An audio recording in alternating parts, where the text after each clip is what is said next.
তো বন্ধুরা, আজকে আমরা শ্রীশৈলাম ছেড়ে দিচ্ছি। কালকে জ্যোতির্লিঙ্গ দর্শন হয়ে গেছে। আজকে আমরা হায়দ্রাবাদের উদ্দেশ্যে রওনা দিচ্ছি। দিনটা শুরু হলো, সারাদিন যেমন চলবে আপনাদের কাছে সামনে উপস্থিত করব। সঙ্গে থাকুন।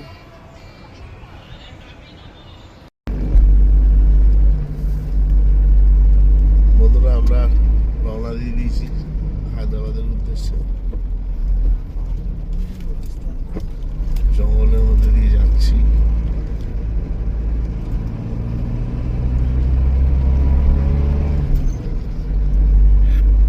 ইন্ডিয়ার largest tiger reserve, Srisailam tiger reserve.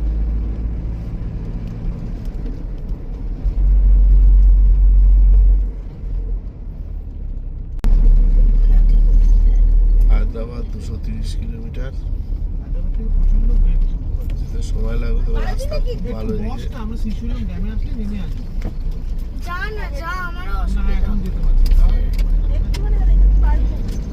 কি করছিস? ঠিক করে বস না।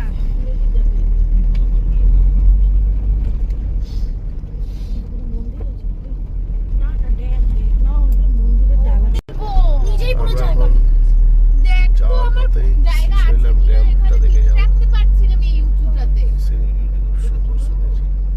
চলুন যাওয়া যাক, দেখতে থাকুন। সুন্দর রাস্তা, জঙ্গল, পাহাড় জঙ্গলের মধ্যে দিয়ে রাস্তা।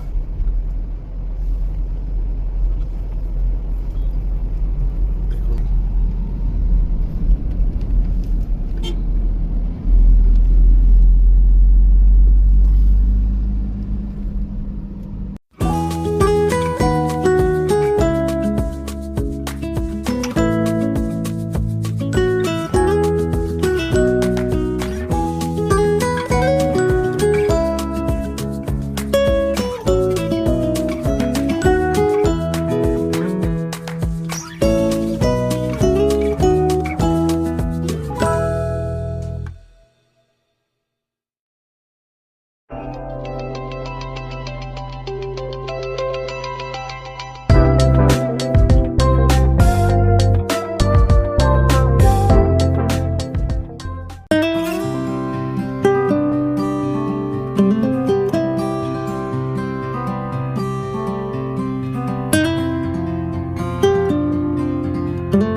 এই যে বন্ধুরা, নিচে দিয়ে কৃষ্ণা নদী বয়ে যাচ্ছে, দেখাচ্ছি আপনাদের।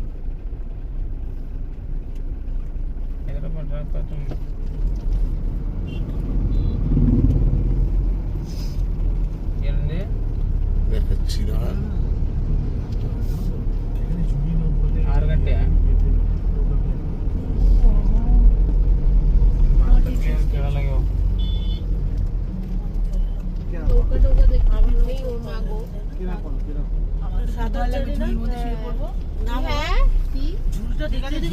আমি তোদের নৌকা বিহার করাবো, যখন হামপুরে যাবো তখন তুমি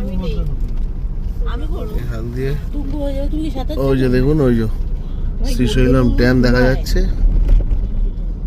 হ্যাঁ, চক্কর কাটা। ওই যে এরকম ধরতে হয় আর চক্কর কাটে না, মুডুম মুডুম মুডুম চক্কর কাটে। ওই যে দেখুন এবার, ওই যে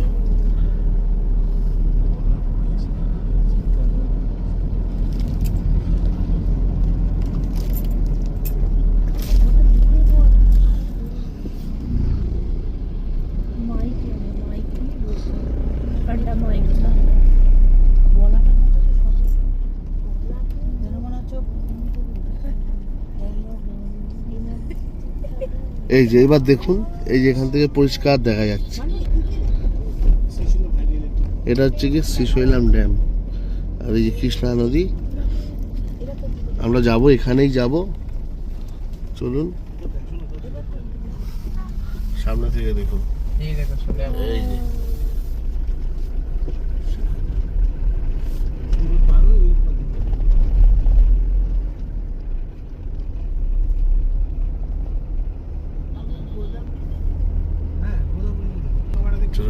নিচে যাই, নিচে গিয়ে দেখবো।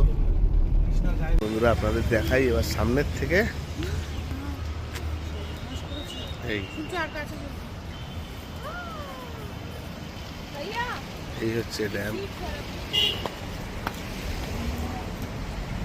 পাশে জলাধার সৃষ্টি করেছে কৃষ্ণা নদী। এখান থেকে পাঁচটা দেখুন কতটা উঁচুতে জলস্তর, আর এদিকে কত নিচে নেমে গেছে। এই খাত সৃষ্টি করে বয়ে চলে গেছে।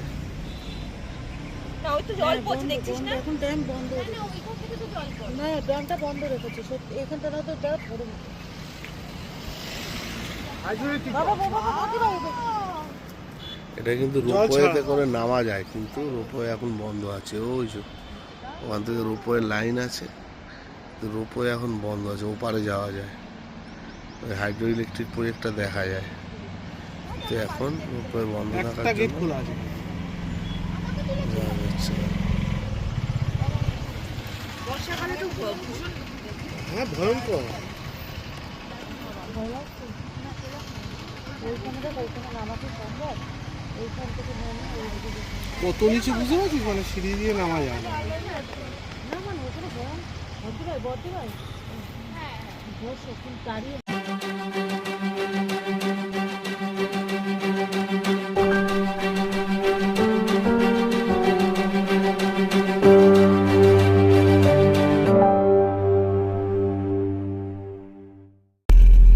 এটা শ্রীশৈলম টাইগার রিজার্ভেরই আর একটা বিট, আমরাবাদ টাইগার রিজার্ভ। দেখুন, বললাম না পুরো রাস্তাটাই পাহাড় আর জঙ্গলের মধ্যে দিয়ে। টাইগার রিজার্ভ, কিন্তু এটাও টাইগার রিজার্ভ। ওই একটা জঙ্গলেরই দুটো পার্ট। এইটা এটা তেলেঙ্গানার মধ্যে পড়ছে, আর ওইটা ছিল অন্ধ্রের মধ্যে। শ্রীশৈলমটা অন্ধ্রের মধ্যে, কিন্তু এইটা তেলেঙ্গানার মধ্যে পড়ছে। মানে এই টাইগার রিজার্ভটা তেলেঙ্গানা আর অন্ধ্রের বর্ডারে আর কি। হ্যালো বলো, দুদিকে দেখুন, আমরা সব ভালো আছি। আমরা শ্রীশৈলম থেকে এখন বেরিয়ে রাস্তায় হায়দ্রাবাদে যাচ্ছি। হ্যাঁ হ্যাঁ আমরা গাড়ির মধ্যেই রয়েছি। আমরা এখানে তো নামা যায় না যেখানে সেখানে, আমরা এখান থেকে বেরিয়ে যাচ্ছি জঙ্গলের মধ্যে দিয়ে, যেহেতু রাস্তা, সাফারির কোনো ব্যাপার নেই। হোটেলে খাওয়া দাওয়া করে চন্দনা করে যদি কিছু জীবজন্তু চোখে পড়ে তাহলে এখান থেকেই পড়বে। আরে টাওয়ার ছিল না তো ওইখানে, কি করবো? ওখানে তো টাওয়ার পাওয়া যাচ্ছে না, মানে একদম জঙ্গলের মধ্যে, বুঝলি তো, একদম জঙ্গলের মধ্যে।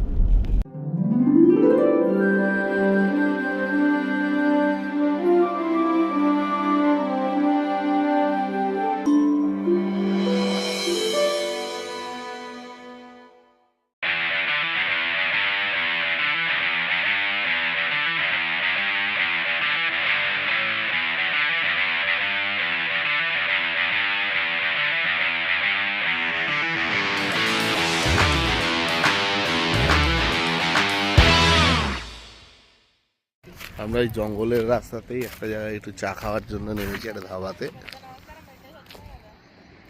এই জায়গাটা লেপার্ড আছে, প্রচুর লেপার্ড আছে। এখান থেকে 15 কিলোমিটার দূরে বাঘ দেখা যায় মাঝে মধ্যেই, আর একটু 15 কিলোমিটার দূরে এগিয়ে যেতে হবে, সেখানে বাঘও দেখা যায়।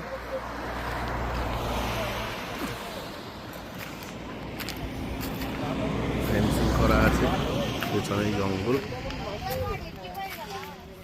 দেখুন এখানে ফেন্সিং করে দেওয়া আছে, পেছনে জঙ্গল।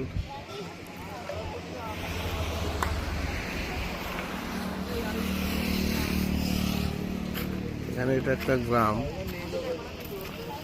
এই মাঝে মধ্যে 15 কিলোমিটার 20 কিলোমিটার পর পর এক একটা ছোটোখাটো গ্রাম আছে, 2-4টে করে দোকান, তারপর আবার জঙ্গল, পুরো জঙ্গল, মাইলের পর মাইল শুধু জঙ্গল আর জঙ্গল। জায়গাটা খুব ভালো লাগছে বলে আপনাদের সাথে শেয়ার করলাম। সঙ্গে থাকুন।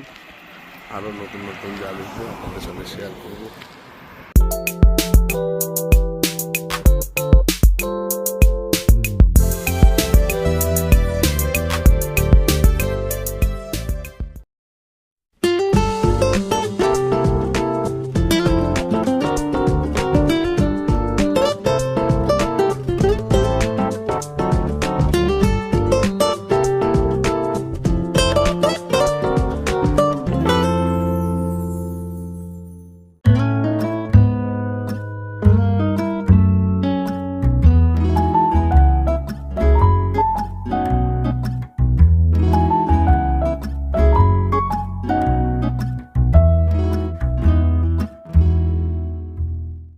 বন্ধুরা তো এসে পৌঁছালাম Hyderabad.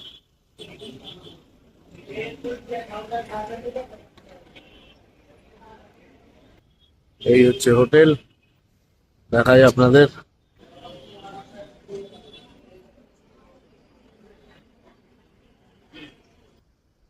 Hotel Kaizen hitech city.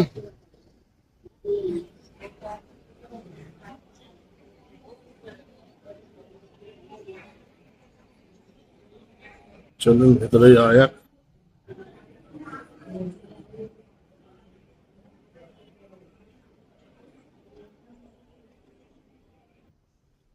Reception,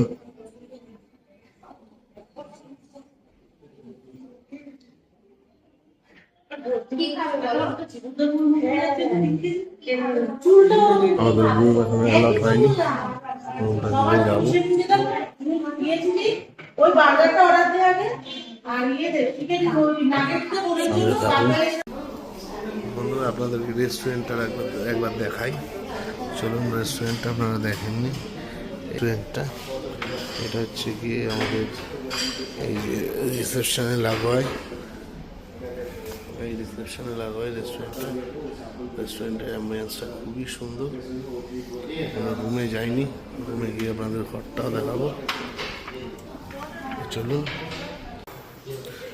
এই যে বন্ধুরা রুম।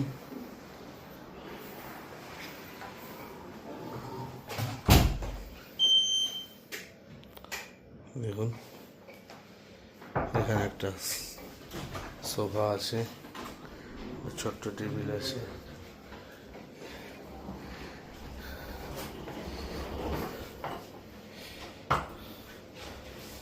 এখানে বড় একটা মিরর আছে, কাভার আছে এখানে।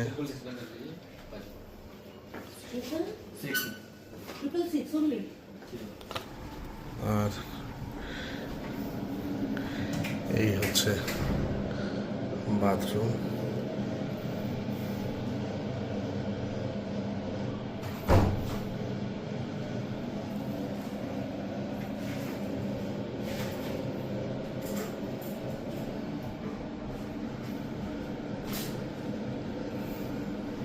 এই হচ্ছে রুম, আপনাদের তাহলে ঘোরাতে পারলাম।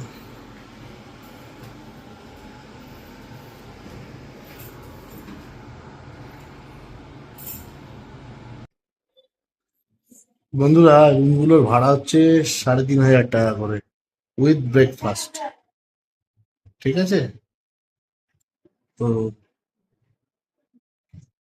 আমার যেটা মনে হচ্ছে যে যথেষ্ট ভালো হোটেল, থাকার পক্ষে আদর্শ। আপনারাও দেখলেন কেমন বিছানাপত্র, ঘর, আসবাব এবং বাথরুম কন্ডিশন সমস্ত কিছুই দেখলেন। একদম প্রপার হাইটেক সিটিতে হোটেলটা। আশা করি আপনাদের পছন্দ হবে, অবশ্যই আসবেন। হায়দ্রাবাদে আসলে আপনাদের এই হোটেলটাই ডেস্টিনেশন হওয়া উচিত। হায়দ্রাবাদে আসবো আর হায়দ্রাবাদি বিরিয়ানি খাবো না তা তো হয় না। তো হায়দ্রাবাদে বিরিয়ানি যে আলটিমেট ডেস্টিনেশন প্যারাডাইস, সেখানে এসছি বিরিয়ানি খেতে। চলুন যাওয়া যাক, ভেতরে ভিডিও করতে যদি দেয় তাহলে করবো, সঙ্গে থাকুন। তখন আর ভিডিও করতে পারিনি, প্যারাডাইসের ভেতরে ভিডিও করতে দেয়নি। তারপর আমাদের মধ্যে একজনের একটু শরীর খারাপ হয়ে গেছিলো বলে তাড়াতাড়ি হোটেলে ফিরে যেতে হয়েছিল, যার জন্য পরবর্তী টাইমে আর ভিডিও করতে পারিনি। এখন আবার রাত্রিবেলা একটুখানি বেরিয়েছি, শহরটা একটু ঘুরে ঘুরে দেখতে। এখানে একটা মার্কেট, এবং মেন রোডের মধ্যে মার্কেট। এখানে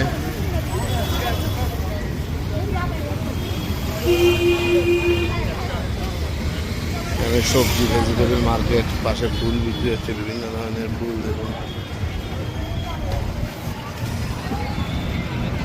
এদিকে সবজি, এদিকে দেখুন কাঁঠাল কেমন ছাড়িয়ে বিক্রি হচ্ছে। এদিকে শাক বিক্রি হচ্ছে, এদিকে শাক, লাল শাক আছে, নোটে শাক আছে, আর কারি পাতা থাকবেই, ধনে পাতা, কারি পাতা, এখানে সমস্ত শাক, পালং শাক,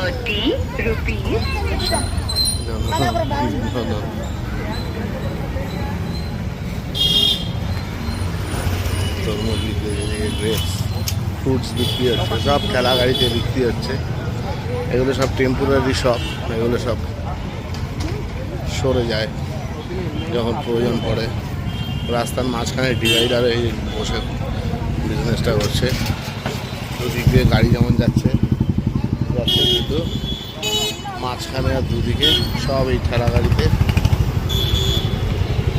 বিভিন্ন ধরনের ব্যবসা চলছে। এই যে দেখুন ওপারে পরপর থেকে যান পুরো মার্কেটে হয়ে গাড়ি গাড়ির মতো যাচ্ছে দুদিকে, এবং মাঝখানে বাজার বসেছে। কিন্তু মাটিতে পেতে কেউ বসে নেই, সব ঠেলা গাড়িতে, এই যে চাকা গাড়ি, সব চাকা গাড়িতে, কেউ টেবিল নিয়ে।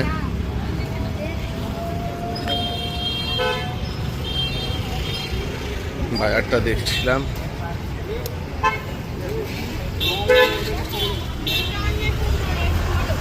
কালকে সকালে বেরোবো। আজকে রাত্রে তাহলে এই পর্যন্তই। কাল আবার আপনাদের সাথে দেখা হবে। জন্য শুভরাত্রি, টাটা।